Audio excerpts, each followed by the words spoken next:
Hey Rugby Up viewers, welcome back. Another exciting episode. Guri, let's start off with maybe just a quick summary of the two Italy tests. What do Hey, you make of those Gabsy. two tests? Well, I think we got tested, definitely. All credit to Italy. They were very good, especially around the breakdown, which I think for the Springboks and their coaches is a bit of a concern. For the rest, I think, Gabsy, it was a good opportunity for the Springbok coaches to test combinations, to see what works, what doesn't work. We had a lot of new players coming in, debutants, like we do this week, which is also great. But what a test match last weekend! What an atmosphere at in Gqeberha. I think I It's like the nailed that, Springboks. didn't I? It's like the Springboks Wellington, right? We haven't lost the game there. In Gqeberha, no, the Yeah. Wellington is not a good hunting ground. Is that Auckland? One of them where they Eden haven't Park lost the is game. the is the Yeah, one. sorry, Eden Park. Sorry, my Yeah. bad. Nevertheless, Stacy with her facts. giving giving us incorrect facts. Nevertheless, Gabs, there was some great combinations, especially the Grant Williams, Mane Bokke. Holy moly! Talk about igniting a backline.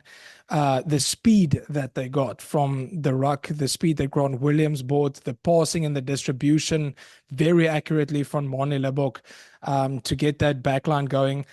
Um, Obviously, also Andre Esterhuizen providing that go forward ball, and Kanan Moody just proving that he can play center at test level at outside center. His tackles were great. He scored a brilliant try off some innovative open play lineouts from the Springboks. So now, all in all, very happy. Gabsy and the forwards pretty much just dominated in that second half in particular, which was a bit of a worry in the first test.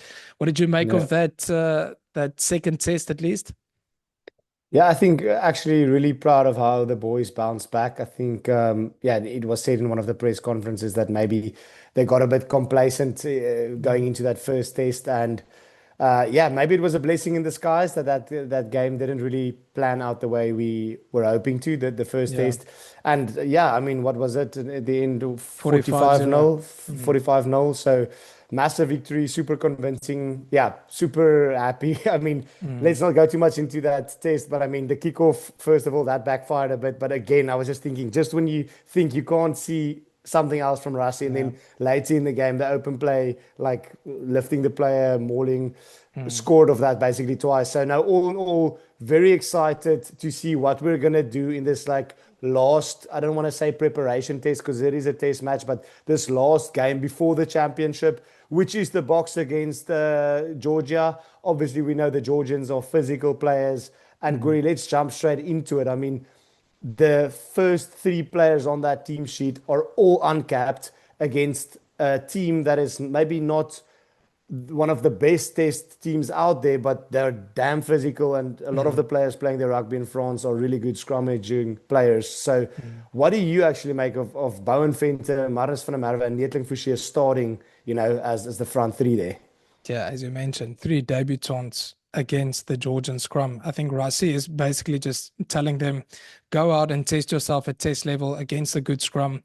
Obviously, there is some backing with Norkia and Etzebeth scrumming behind them. So they have some strength at the back that can provide them. And if things go south, they still have Thomas de Toy and Koch, which is a lot of experience, and Ergia to provide some go forward if it doesn't go to plan. But this is Rassie just testing all his players, giving them all a chance, which is great to see. I think this is the last year that you would see so many players being used. From next year, it's World Cup preparation time. I think then we'll stick with a first and sort of a second team, stick with combinations. And now it's more about testing those combinations, see what works, what doesn't work. It's interesting to me, Gabsy, to see Thomas Atoy on the bench at tight head, at loose head once more.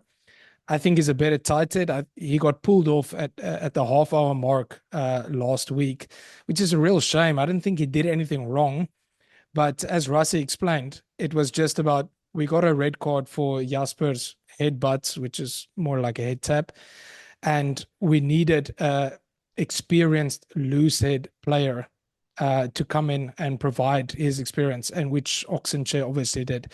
So they're giving him another shot at Lucid. But for the rest, Gabsy, what do you make of that forward pack? Seeing Siya Kolisi Yeah. back? Obviously, super excited to see Captain Sia back. Obviously, yeah, I mean, I think a lot of the fans would have liked to obviously see him back already in Nelson Mandela Bay, but yeah, Rassie has explained, he just didn't feel he was 100% ready, and here he is back. I mean, you're talking about Ibn Etzebeth and Ruan Okia backing up that front three. I mean, Siya Kolisi, Peter Steph way behind that as well. Two, Yeah, extremely experienced players.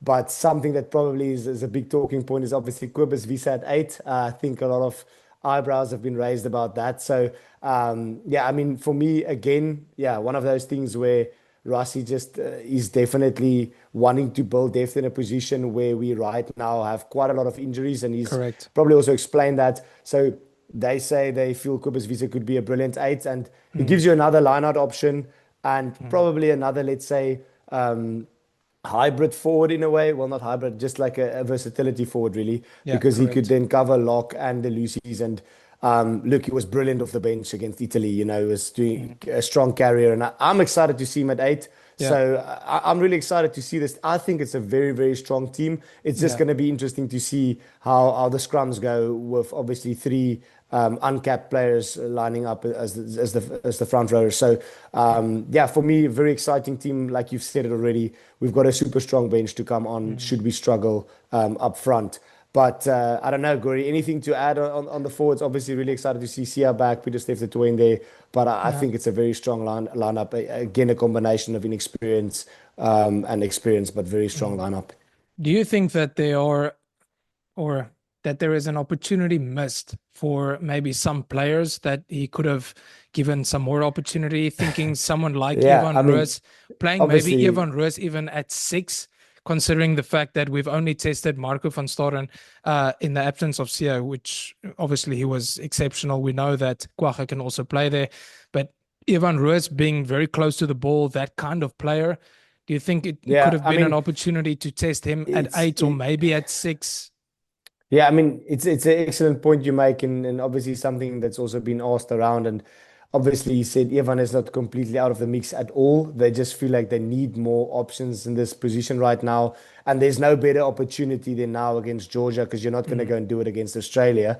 yeah, I wouldn't be surprised if you see Evan playing against Australia. Honestly, yeah, he's got someone of 8 or 9 test caps. correct. He wants to get Quibus to that level as well, just to have enough depth. I think, listening to Rassie in the press conferences, he's really working for a plan. He's never talking about A or a B team. I mean, obviously, who's like maybe the number 1 choice and the number 2 choice. We'll Do see that you? going into, you don't, we'll Yeah. see that going into next year maybe. But what I'm just realizing more and more is he's building a group of players with combinations that he will every single week surprise you with his team selection. Mm, yeah. And that we just have to get used to. Even against the All Blacks, he's going to pull a funny one out of the hat. Like, Mm, it's just, we don't know anymore what to expect. And mm, with this pool of depth that he's building, I think it's going to even get more difficult to predict him. And maybe that is going mm, to be superpower going into the next World Cup, that it's so difficult to predict what we're going to play, who we're going to play, mm. because there's so many different options. Well, considering the fact, Gabsy, that we're playing against Australia, 2 tests in Australia, and then New Zealand, 2 tests in New Zealand, he might do what he did last year or 2 years ago, where he sends a group of players already to New Zealand earlier, and he sends a I group of wouldn't be players to surprised. I wouldn't Australia be surprised. I and wouldn't make put it it past like a him. mini tour. And then obviously we have the two Argentine, but we have a very tough schedule this year. So I think blooding these players, giving them the opportunity, especially against Georgia, where they're going to bring physicality, even though they lost against the Cheetahs. Yeah, it's not easy playing in Bloemfontein, okay? And also they lost against who was it? I can't remember if it was Ireland or, anyways. Unfortunately, Nevertheless, I haven't followed them that much. Sorry for yeah, it's that. not But really I mean, necessary, but but Guri, just back to your point quickly there. yeah. I really wouldn't be surprised if we see something like that happening again. Mm, I don't agree. think it will be again the same names as like in the past. It might have been, Faf de Mm, Klerk, Andre Pollard, Siya Kolisi, Peter Steph. Some of mm, those boys, maybe yes, but I mm. don't think it will be completely that same experienced pack he'll send over if we do it that way. We don't know. Yeah. We're just, speculating. We don't know Mm. what he's going to do. Yeah. But I do think he's building enough depth to really do this. And that's why I think, like, remember that year, Ishil Yankee scored the 2 tries against Australia when he did this. Like, he's basically Yeah. got that same depth right now. Mm. He's got enough nines, he's got enough tens, he's got enough loose forwards. There will be obviously players that has to go both ways, Mm. but he could technically have, like, let's say a B string, like where he plays Andre Esterhuizen and Kane Moody, Mm. Mapimpi, It's Edwin crazy van der to think they're Merwe. a B team, right? Edolf van der Merwe, Willie Leroux, basically that team, that Yeah. backline of last weekend. Yeah. Question will be which fly-off will go. I think Mm. that's why this is. Let's transition to the backline. That's Yeah, why I think this is a massive game for Sasha. Yes, it's against it Georgia, is. but if Yeah. Sasha is having a sublime game, it's for me Mm. between him and Money. Who's the attacking running fly-off? And Mm. I think maybe Polly will play that role that he's played in the World Cup going forward, Mm. where he comes off and closes the game out. Yeah. He can kick that nail-biting penalties. Mm. He's got the cool and composed head on him. And I Mm. think this is also maybe opportunity for Polly to again show what he can do in attack, because I would expect by Mm. the time he comes onto the pitch, maybe we are 40, 50 nil up and He's he not should going to be have playing. to close the game. Exactly. Let's be honest. He'll get an opportunity maybe even at 12. Let's be honest. But Gabsy, let's go into that backline. You got Grant Williams, who I feel had an exceptional game last week. He's for me the number one. He's Yo, locked he in. was quick. He was so quick. Him and Mani Lebok, the distribution. Now it's Sasha's turn. Though that combination could potentially go on to the 2027 World Cup and be the first string sort of 9-10 combo. So it's great to have Sasha there. I can't wait to see him play at 10. He played at fullback last weekend when he came on. I felt like 10 is his No, position. He yeah, didn't do 10 anything is the wrong. place. Yeah. But it'll be great to see how he manages this game with Grant Williams in terms of kicking, in terms of playing in Yeah. the right areas of the field. How do you get your forwards into the game? How do you ignite the Yeah. backline when it's time to ignite the backline? And the rest of the backline, Canon Moody, who had a great outing at 13 last weekend, is now playing against Damien Dalende. What do you make of that centre partnership? Yeah, I mean, a really exciting one. Obviously, again, one of these combinations where Kanan is getting a chance now to play next to, let's say, arguably our first choice 12. Well, Yeah. probably our first choice 12. I mean, so I think it's a massive Esther opportunity Rising for being Kanan. our second choice flank, you mean? Exactly. I mean, these days you don't know anymore, but I Yeah. think it's a massive opportunity for Kanan to really like solidify being maybe the second option on 13. If Mm. anything happens to Jesse, Mm. then before you know it, Kanan is the new arm. Yeah. So, and then obviously they talk about Hooker still being in there, but I'm surprised talking about Evan missing out. I'm surprised Hooker is missing out here because I would Agree. have liked to see him in here talking about Absolutely. players missing opportunities. So, yeah. I think he did very well when he came off the bench. Ethan Hooker, obviously for the Sharks, he was phenomenal the entire season. He did a great job when he came off the bench last week, like we said. Um, I want to see him at 13. That's the thing. You could have put Kanan Moody on wing even if you wanted. I don't want to necessarily sub Kanan and get Ethan Hooker in there because I want to see both of them play. But okay, we're spoiled for choice. So at the end of the day, I think that's in the partnership between Damien Darlende and Kanan Moody could be very exciting, considering the fact that someone like Frans Steyn, one of the royalty of Springbok rugby, said in a press conference he believes that Damien Darlende could be the new Mon Nonu, just in terms of what Tony Brown in the coaching staff brought to the attack of the Springboks and how that kind of developed and shaped Damien Darlende's skills.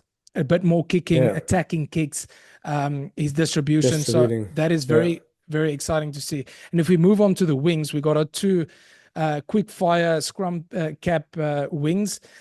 Bit of pressure on Edwin van der Merwe, seeing the fact that he's got man of the match for the both games that he played for the Springboks, and he's now playing his third one. Will he get man of the match? Especially with Kurtley Arendse being so good. On the other wing. Yeah, Yeah. No, I mean, and I think also one that you mentioned before is Kanan Moody has never lost a game for the Springboks that he's played. he's I would really 14. hope that record should continue Yeah. here. And then, yeah, I mean, great. Just looking at the back line, obviously, I guess Faf probably will come on for the Mm. last 20 or so. Pollard, do you think there's any chance that there will be something not instrumental, experimental with Andre or Damien, or do you think they'll just slot in at 10 and 15? It's a good question because I would love to see Damien Willems at 12 as well. And I Yeah. wouldn't mind seeing Andre Pollard at 12. So I don't know what they have up their sleeve. But it's very Maybe Damien exciting to Willems see. comes in and he gets on the field for Sia, goes in there to the sixth position. We don't know what could happen anymore. There could be a lot of innovation in this game as well, but there's a lot of experience on the bench. So it's all about, we're definitely going to beat Georgia. I don't think with a lot because the combinations are a bit new. However, I think we could see a 50-point deficit. What do you reckon in terms of your prediction? I mean, we were joking about it before, but I really wouldn't mind just seeing one massive runaway game from the You want box. So three digits? I would love 3 digits, but I would even go to make it a bit more realistic. Let's say if we could get a plus 80 points, that would be Jeez, Gabs. massive. Yeah. Score at a point a minute. I don't expect anything less from this team. Mm. Not taking anything away from the Georgians. They've unfortunately just lost to the Cheetahs. I know they left a few players out there, but I want to see the Boks give a thrashing. I want Mm. to see them put a massive score line on, show what Tony Brown is all about, show what Mm. all this new attack and flair is all about, Mm. and go and win one massive game just to shut everybody up. That's Mm. what I would like to see, Gory. There you have it, But yeah, guys. that's it for me. I mean, guys, let us know what you think will happen this Mm. week. Let us know your predictions, and thank you so Mm. much for the continuous support.